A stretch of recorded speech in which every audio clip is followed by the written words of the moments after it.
Welcome to my channel. This is God-Given Revelation BGCSE and JCE Maths. So this channel basically is aimed at mostly Botswana students, to help Botswana students be able to ace their examinations through online tutoring. So through these YouTube videos, and hopefully I'll be able to cover most of the topics. What I'm planning to do specifically is to cover some certain topics that always come up, especially with paper 3, and I'm also planning to do full paper 2 videos just like this one. And concerning this one, it's also divided into 2 parts. So this is the part 1, and then I'll be uploading the part 2 later. And another thing is that I'm also open to suggestions. So any suggestions of any specific topics that you want me to cover, feel free to comment down below, and don't forget to subscribe. Question here says a supermarket sells a packet of biscuits for 3.95, a flask for 14.95, and a cereal server for 17.5 TB. So it now says, how much more does the cereal server cost than the flask? So this one is a simple question.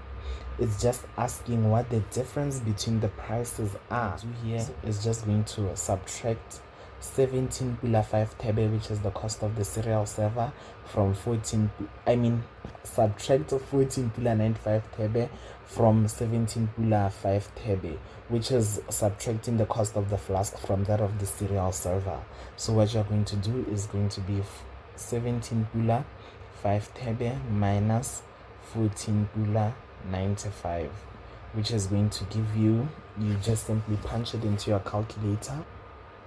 So the answer from that is 2.10 TB. So that means that the cereal server costs 2.10 TB more than the flask.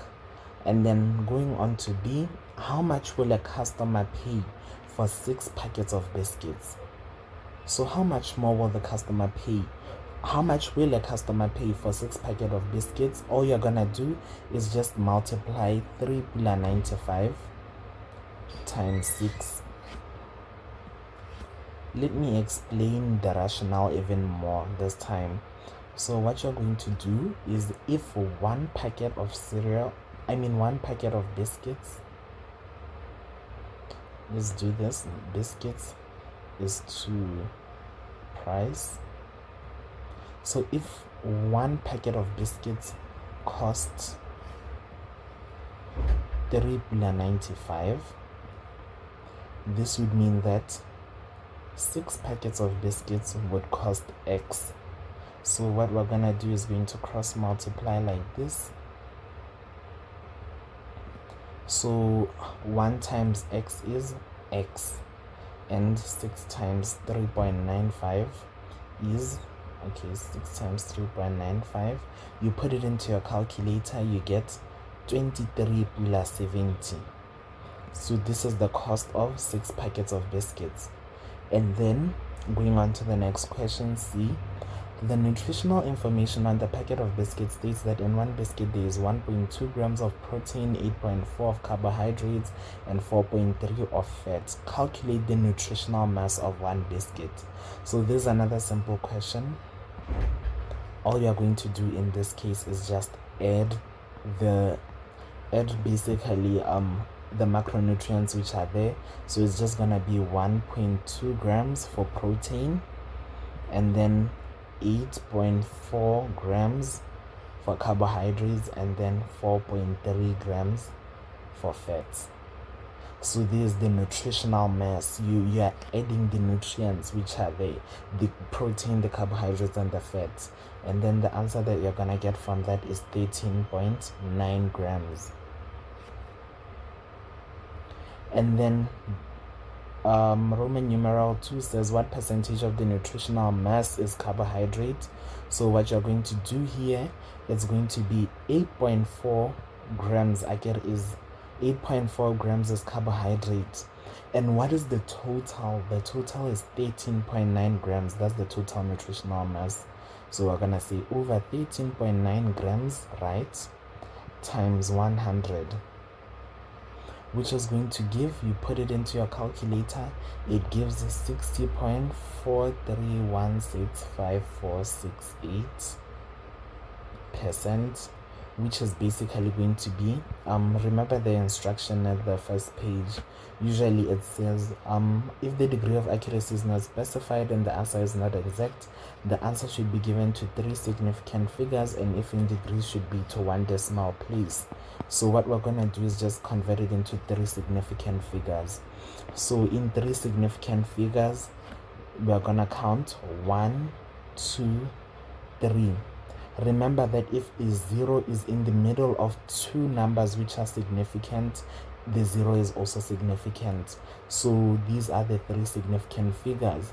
And the next thing that we're going to do is going to check if this one would round up 4.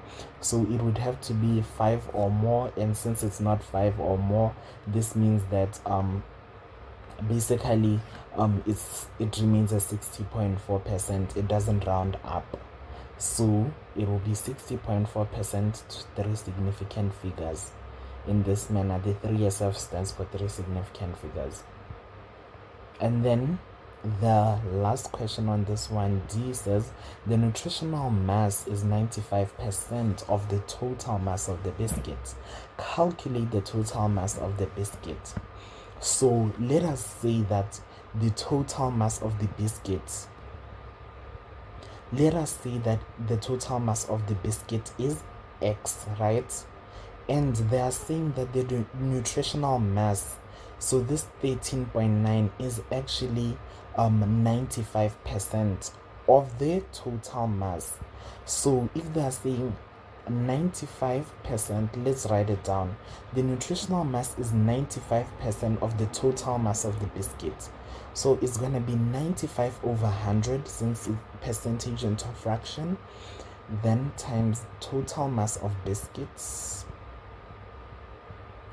Total mass of biscuits is equals to 13.9, which is the nutritional mass.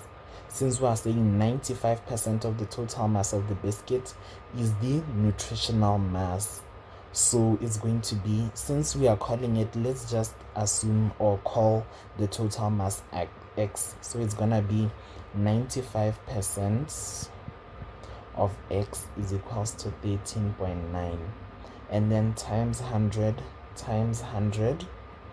Basically we are solving the equation now, and if we multiply by 100 both sides, we are going to divide by 100 is going to cancel, times 100, and then we're gonna remain with 95x is equals to 1390, and then divide by 95 both sides, divide by 95, divide by 95. The answer is gonna be x is equals to 14.6315788947. So yeah, that long number, and then 14 points. Remember, we're gonna do 3 significant figures again, so let's count 1, 2, 3, right? So if it's 1, 2, 3 like that, we check the other number if it's going to round up. So it needs to be 5 or more to round up the next number. But since it's 3, which is less than 5, that means it doesn't round up. So we remain at 14.6 grams at 3 significant figures. Now, one other thing that I want to make known at this point is that it's better for you to write out the full number first, that in this manner, or in this manner like you can see in these questions, before rounding the number. Because imagine you round the number wrong and then you basically get the whole question wrong. It's better for you to write down the full number first and then round or attempt to round after. And if you get the full number, if you get the rounded number wrong, then that means that at least you have maybe if the examiner is kind to you, they can take on this number, which is the full number, and ignore the one that you rounded wrongly. So it's always better for you to write the full number and then you round it off in that moment.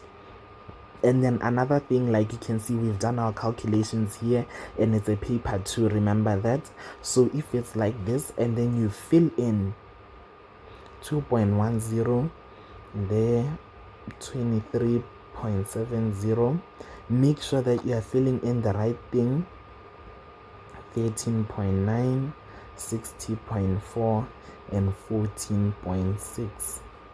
And then also another thing that's very important in your exam is to make sure that your paper looks nice, because if your paper doesn't, if it looks very dirty, like who would want to look at dirty work? And imagine your paper is gonna be in the middle of several papers. So these little things, they matter. When someone holds your paper and sees a clean paper, sees clean working, the first thing that they're gonna think of, they're gonna see a different paper. They're gonna see like, wow, this candidate is different. This candidate actually demonstrates that they know what they're doing before they even look at your work. So it's important to have neat work in your papers. Okay, the next question now says, a box of washing powder is in the form of a cuboid, length 24 centimeters, width 10 centimeters, height 30 centimeters. So it now says, how much washing powder in centimeter cubed does the box hold when full? So let's imagine it now, rather let's draw it. So they're saying that a box of washing powder is in the form of a cuboid. So if it's in the form of a cuboid, it will be like this.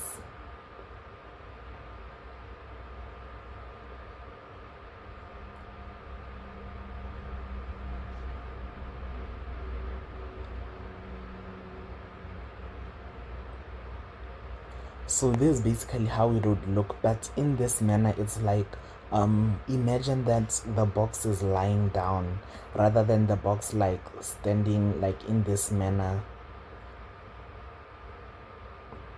So this is basically just the box lying down. So it says the length is 24 centimeters. So the length would be here.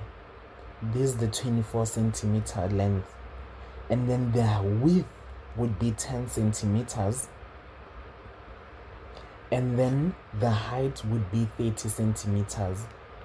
Another thing that I would like to note is that if it's drawn, if it's like in this manner, because right now we've drawn the box lying down, but if the box was like standing up in this manner, that means that this would be a height of 30 centimeters. But since it's lying down, we're just gonna assume that is the height. It's the same thing at the end of the day.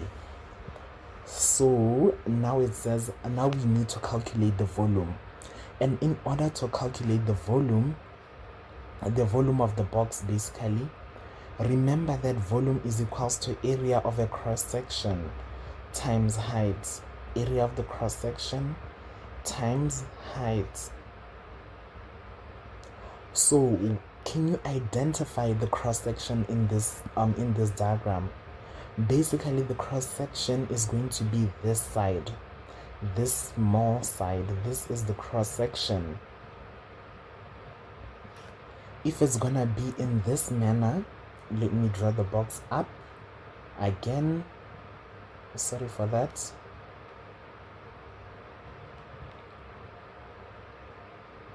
That means that the cross section would be here. Okay, so if this is the cross section, let us calculate now. So the area of it, what shape is the cross section? Before I go anywhere further, we can see that the cross section is in the shape of a rectangle. So we're going to find the area of a rectangle.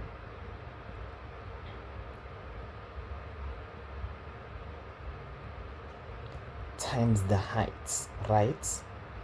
So what is the area of a rectangle?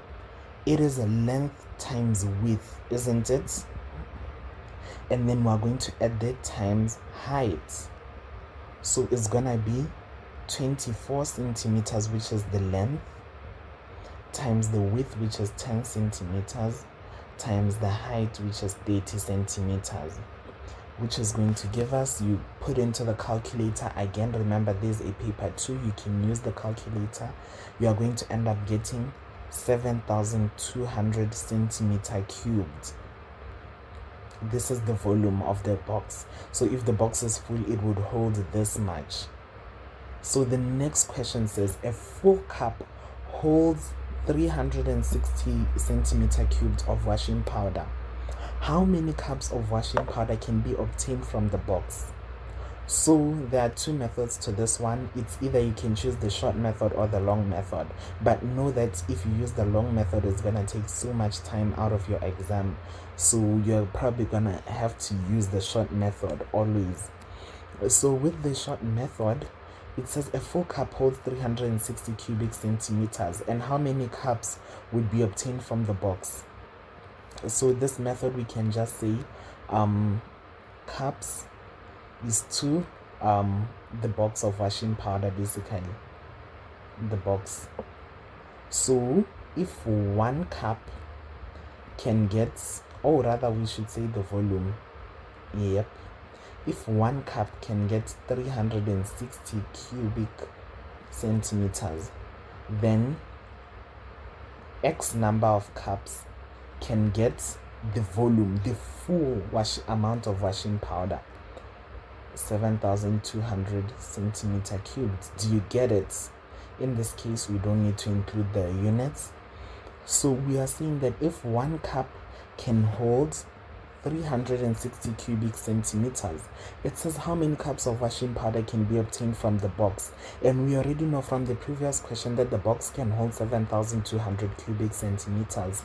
So what we're going to do now is going to multiply the two in this manner, cross multiply, just like we did in the first question.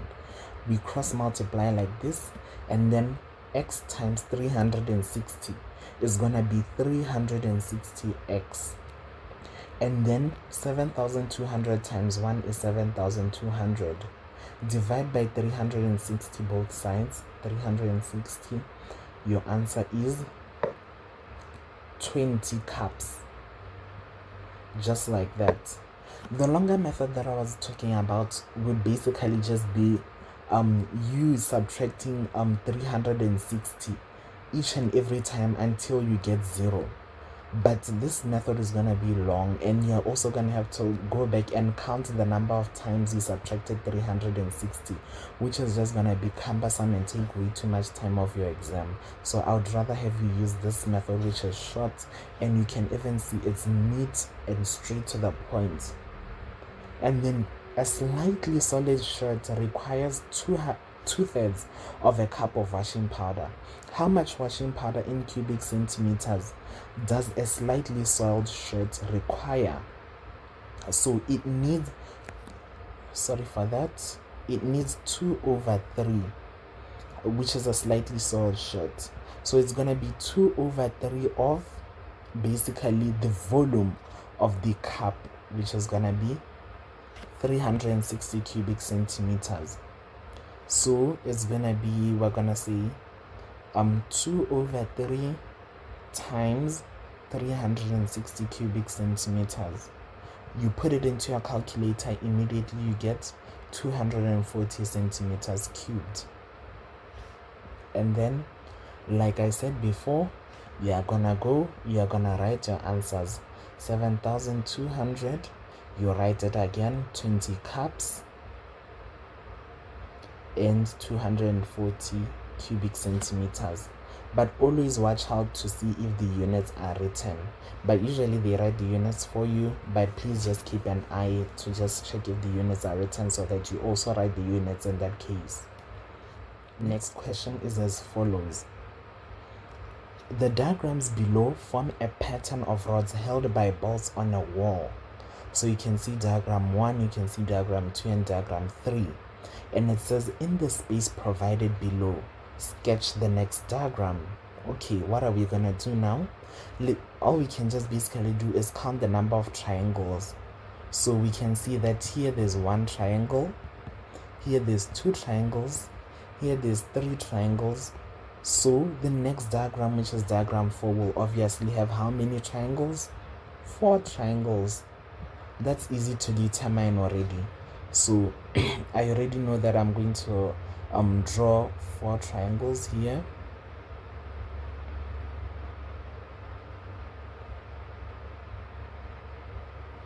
The next thing that I'm going to do now is just draw the lines which come out from the bottom of the triangles. So 1, 2, 3, 4, 5. And then the next thing that I'm gonna do is put the dots at all the corners of the triangles. So I put the first dot here, the second here, third, just like that, just like that.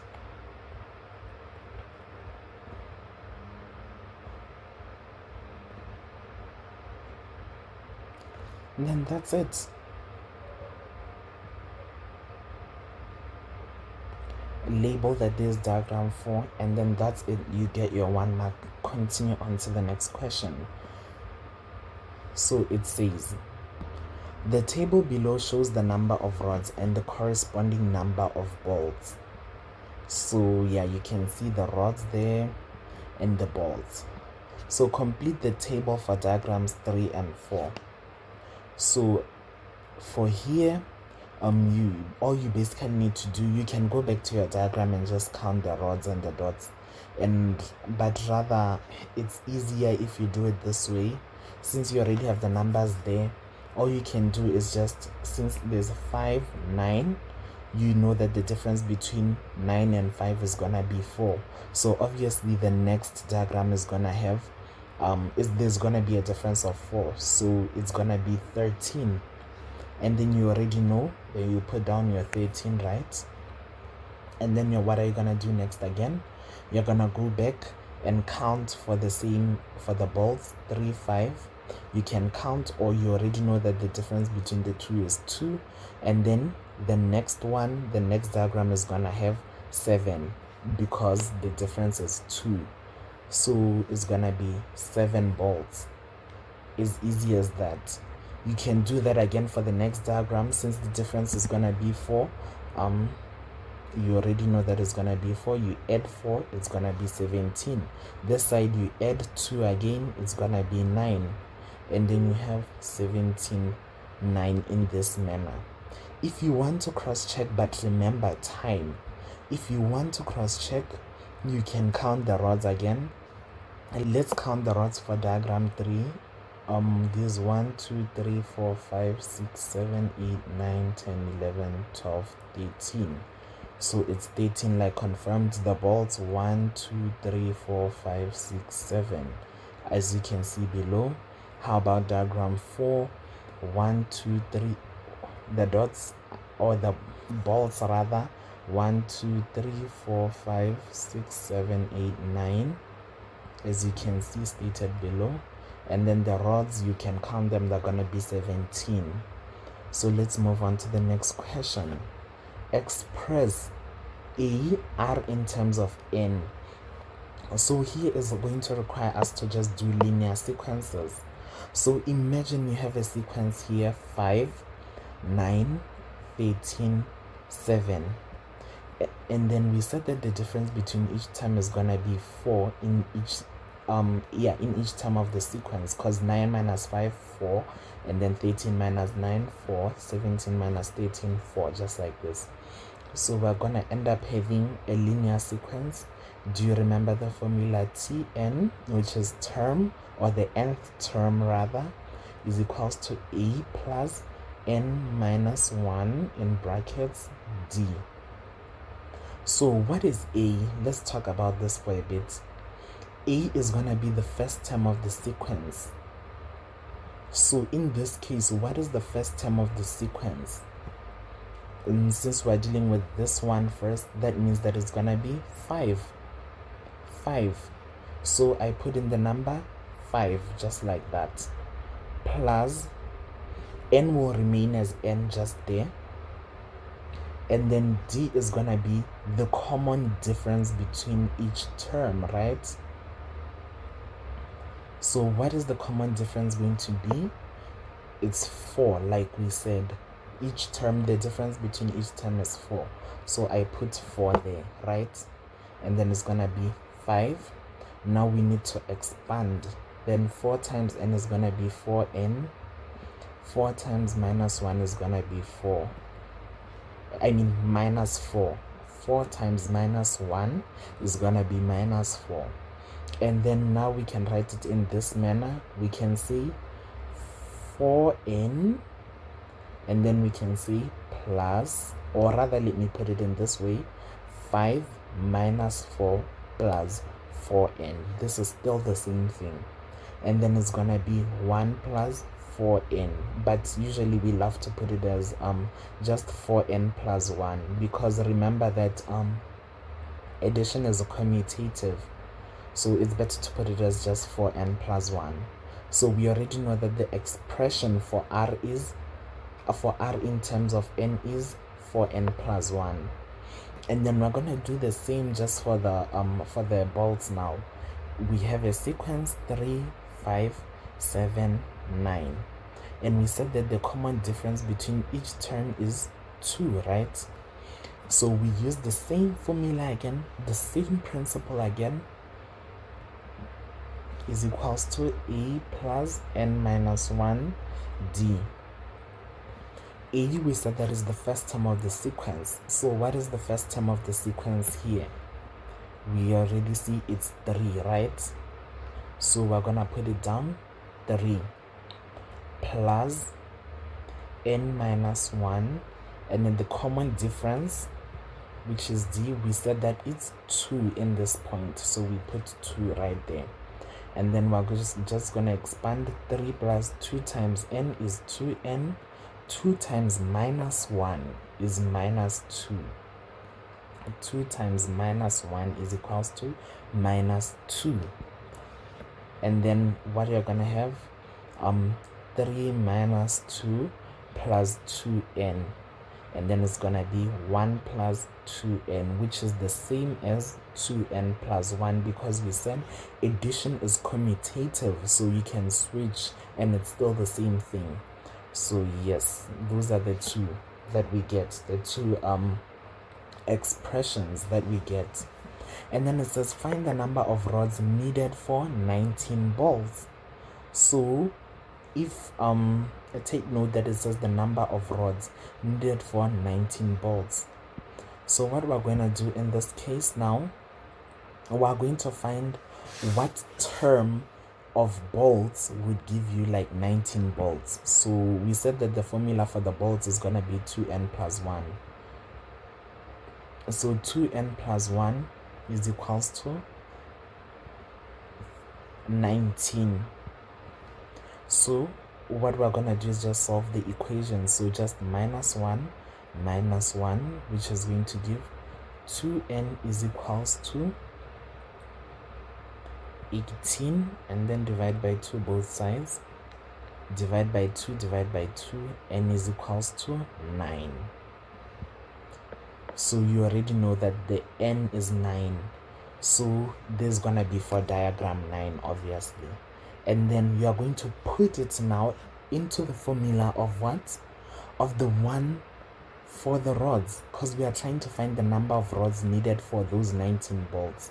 So since you already know what n is, you already know that n is 9. For n plus 1, you're gonna put in 9. So 4 times 9 plus 1. What is that gonna give you? 37. You put it into your calculator, get the answer quickly. And then you already know that you're gonna have 37 rods for 19 bolts. Another method you could use is just to draw all the diagrams until you get to diagram 9. But that isn't feasible in an exam setting. You're gonna waste time on unnecessary stuff and you're not gonna complete the exam. So remember, like we've been doing always, what we do, we fill in every answer like we have been doing.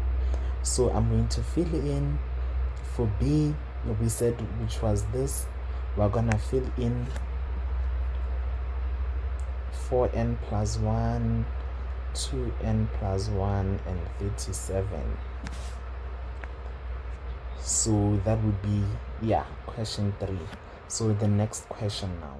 I have an interesting question now here. It says the diagram below shows the model of a steel girder whose cross section is a trapezium, as you can see, ABCD. So here's the trapezium as you can see it. AB 5 centimeters, DC 7 centimeters, AE 3 centimeters, right? So it says calculate the area of the cross section, and we already are told that the cross section is what is a trapezium. So what is the formula for the area of a trapezium? Like we mentioned in that earlier question, the area of cross section is just the area of a trapezium in this case, since we have already been told. So what is the area of a trapezium? It's half A plus B height, or we can express it rather better in this point, just A over B, A plus B over 2, and then just multiply like this, which might be easier for other people to remember. So it says calculate the area of the cross section.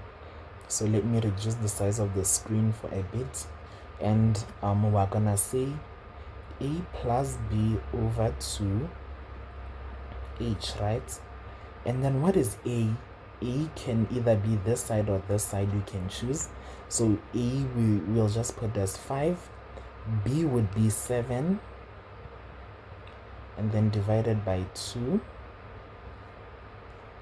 Let me reduce the font a bit, guys.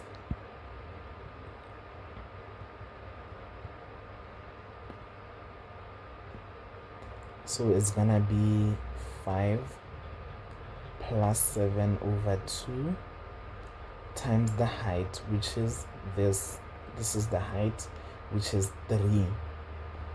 So it's gonna be 5 plus 7, 12 divided by 2 times 3. This is basically what it is gonna be.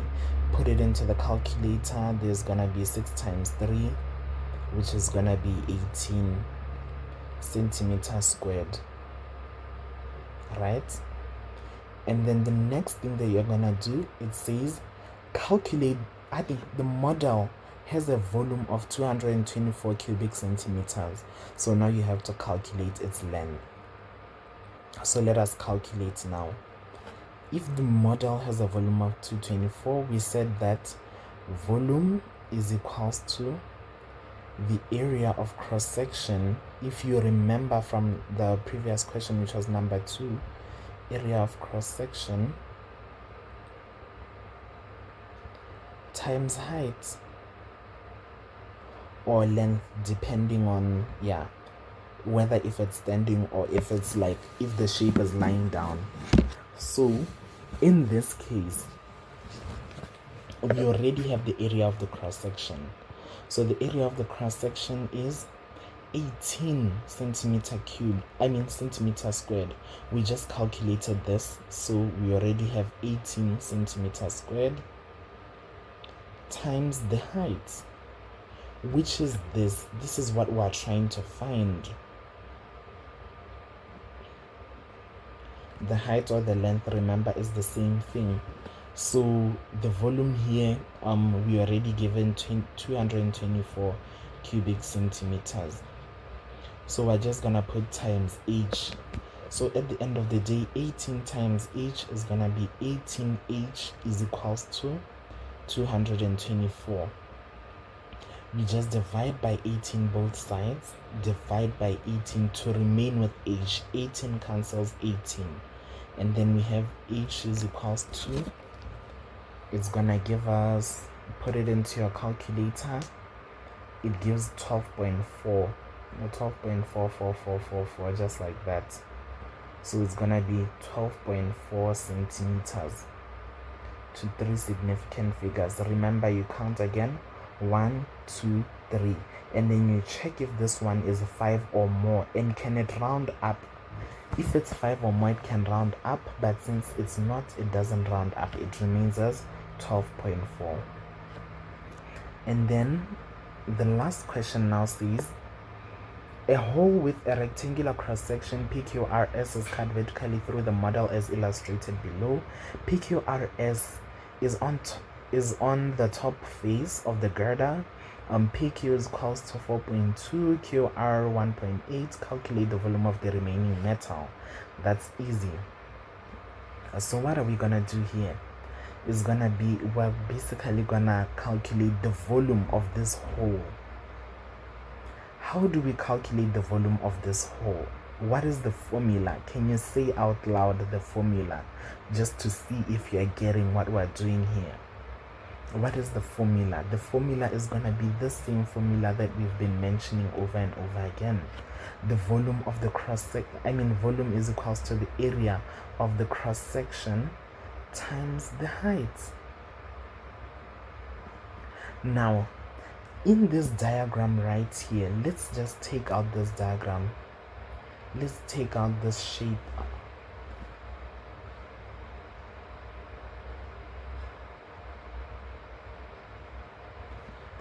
And then you can see this 4.2.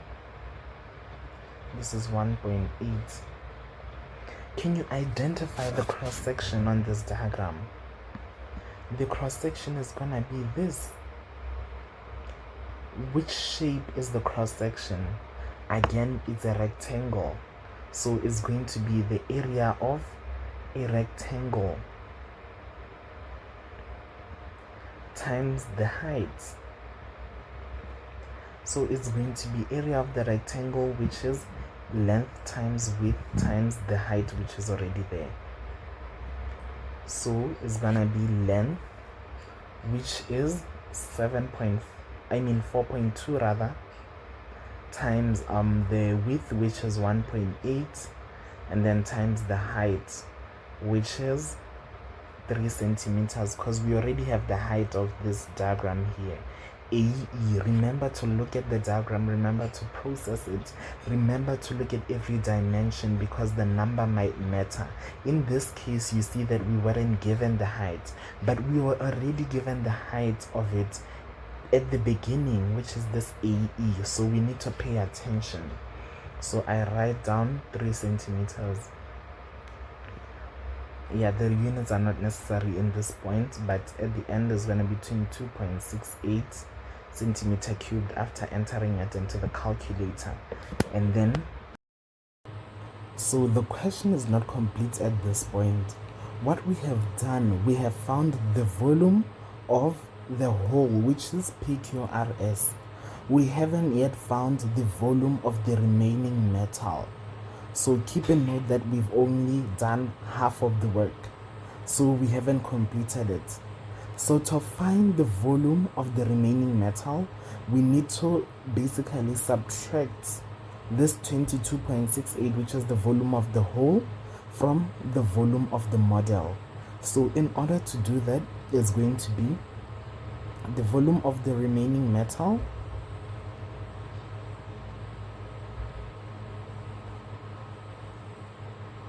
is equals to volume of the model minus volume of the hole. So this is going to be, we already had the volume of the model, remember the 224 cubic centimeters there, so 224 cubic centimeters minus the volume of the hole, which we calculated earlier, 22.68 centimeter cubed.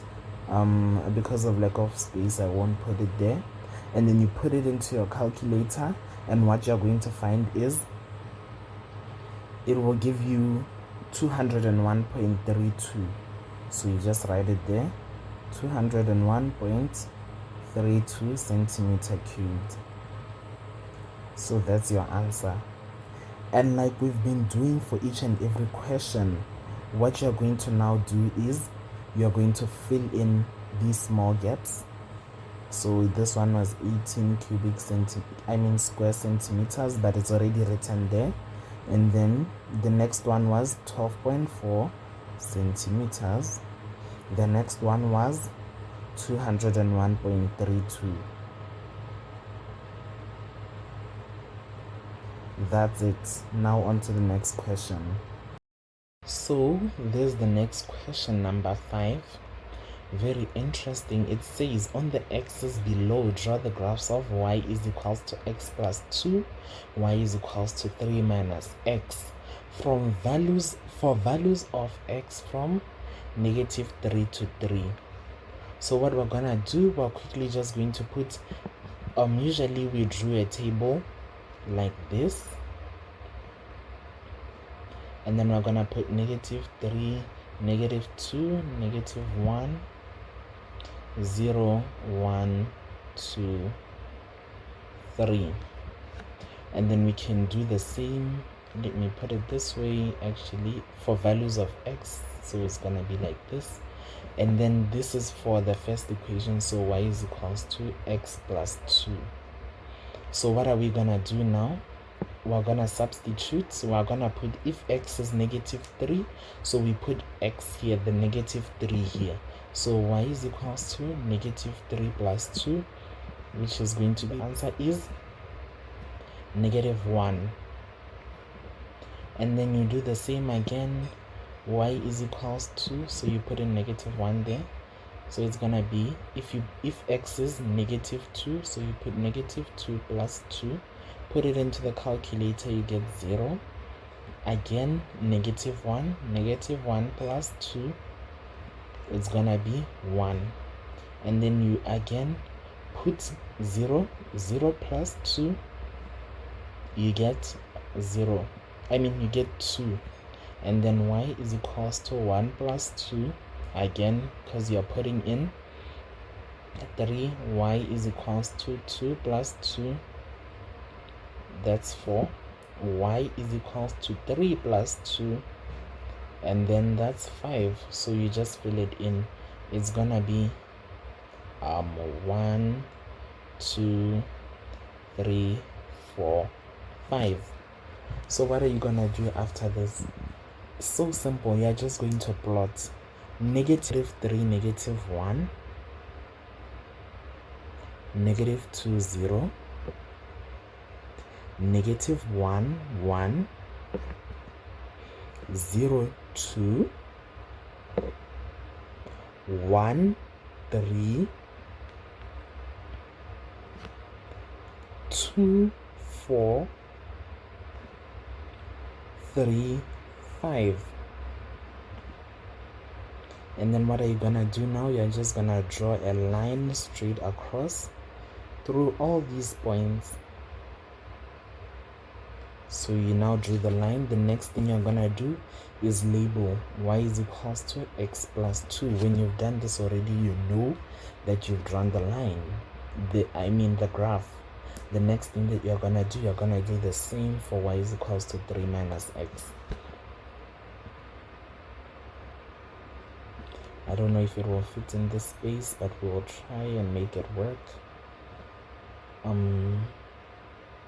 Negative 3, negative 2, negative 1, 0, 1, 2, and 3.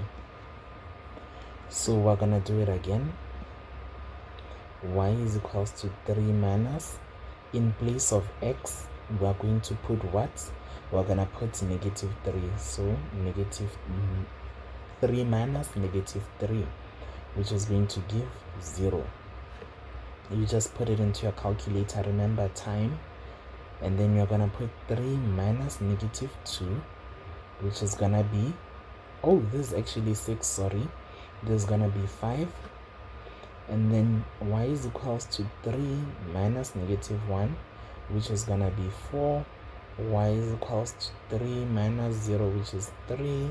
Y is equals to 3 minus 1, which is 2. Y is equals to 3 minus 2, which is 1. And y is equals to 3 minus 3, which is 0. So we're gonna put all the values in. It's gonna be 6, 5. What happened here? Okay, 4, 3, 2, 1, 0. So we're gonna plot again. Negative 3, 6. So this is gonna plot all the way here. negative 2, 5, negative 1, 4, 0, 3, 1, 2, 2, 1,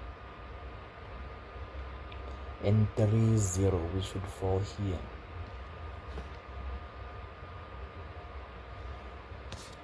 So what we're gonna do, we draw another line across just like we did with the other one.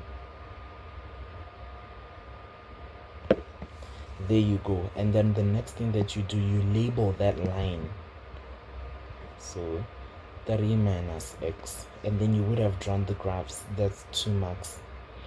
The next thing, it says on the diagram, show by shading the unwanted regions of the set point satisfying y is less than x plus 2, y is less than or equal to 3 minus x, and y is more than or greater than or equal to 0.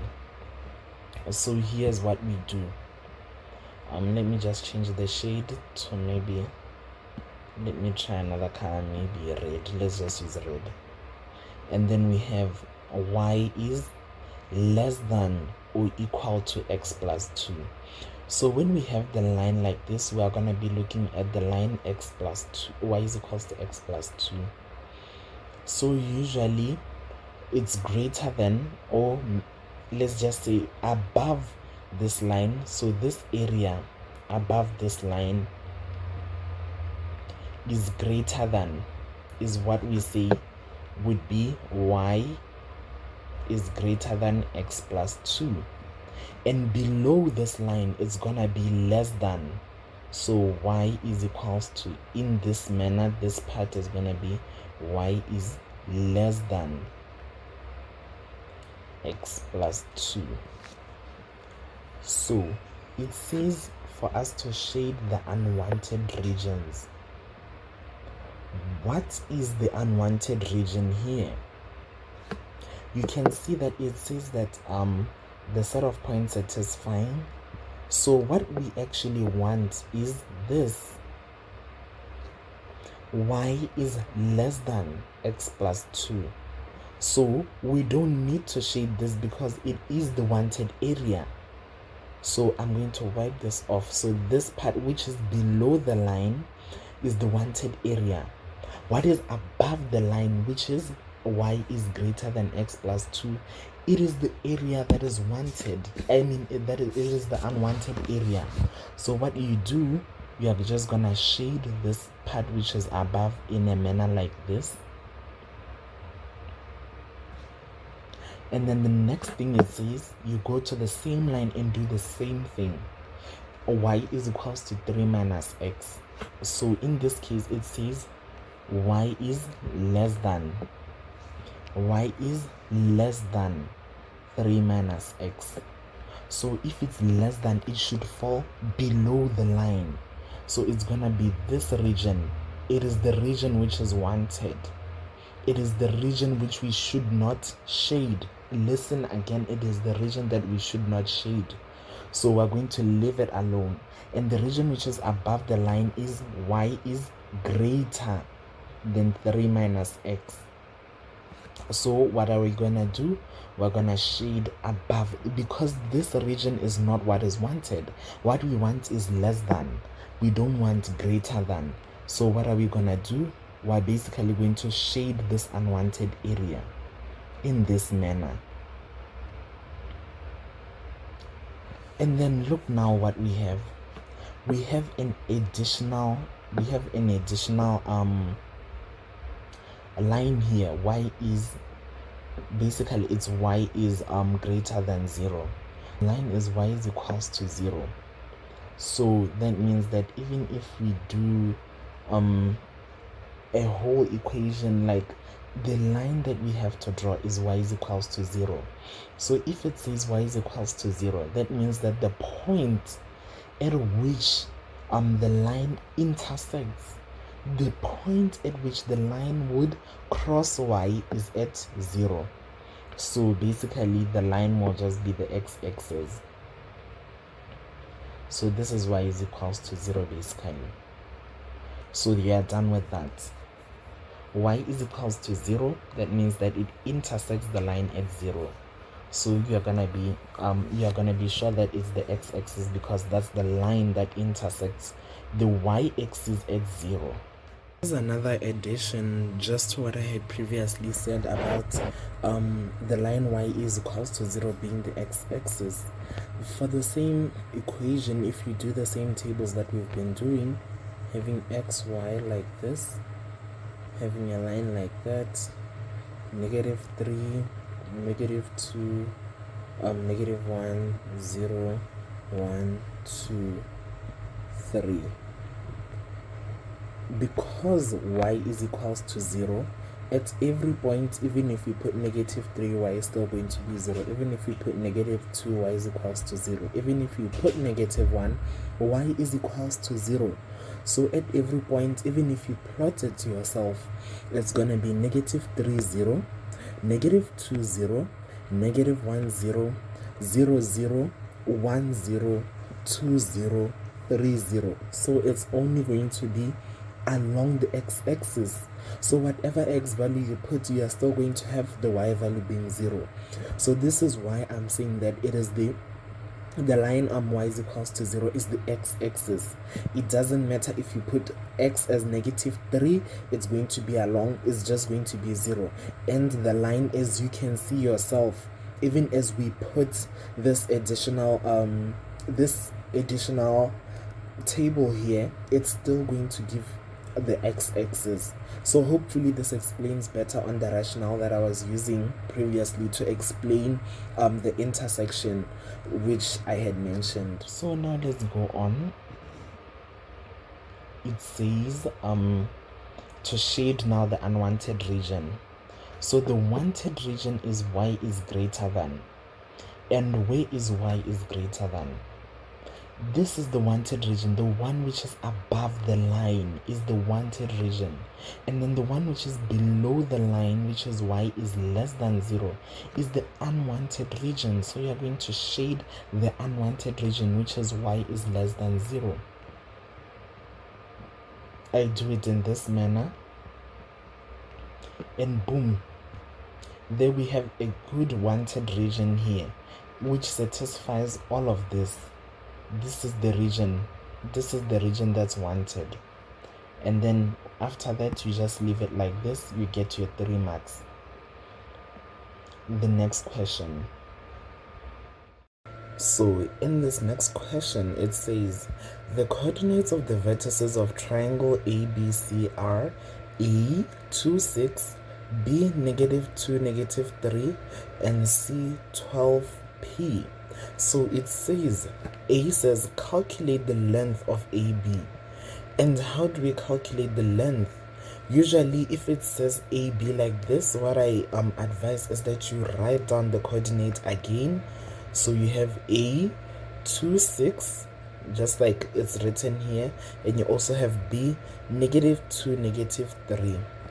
So now the formula for the length of a line is it would usually be, let me just put it like this, length of AB would be equals to a long square root like this. Oh, sorry for that. It would be x1 minus x2 squared plus y1 minus y2 squared. And then this is how the formula looks like. But then what is x1, what is x2, what is y1, what is y2? That basically just means the first x coordinate and the second x coordinate, the first y coordinate and the second y coordinate. So here you would just label, let's take A for example. If it's like this, we already know that there's the x coordinate, there's the y coordinate.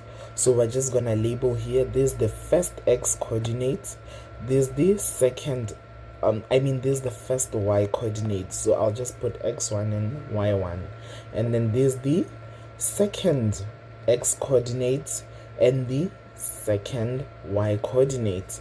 You can switch it up. If you even switch it up and put this 2 6 as the second x and y coordinates, is just gonna be the same thing at the end of the day, same answer. So we have labeled them just like that.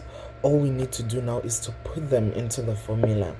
So x1, we put it as 2 minus x2, which is -2. Don't forget that -2 squared, plus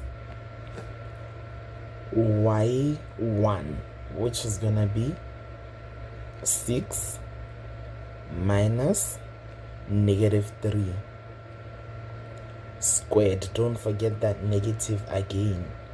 And then it's gonna be this. At this point it would be easy to do. It's just gonna be 4 squared plus, if you put this again into your calculator, it's gonna give you 9 squared. And then at the end you'll have square root of 97. This is gonna give you 16. This is gonna give you 81.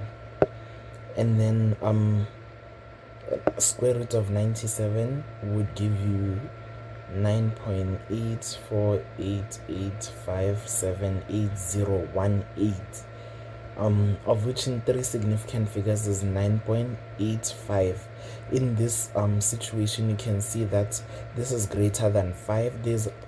The number is 5 or greater or more, so it's able to round up. So we'll have 9.85 to 3 significant figures. Usually we could also leave the answer, and the units also would be units squared. And in this case, we can usually just leave the answer as square root of 97 units squared. By this point you already have the answer. But in this case, usually in these papers, they don't allow us to just leave it as square root of 97. So you need to write it down until it's into a decimal form, not just leaving it as square root of 97. Let me also interject at this point and make a correction.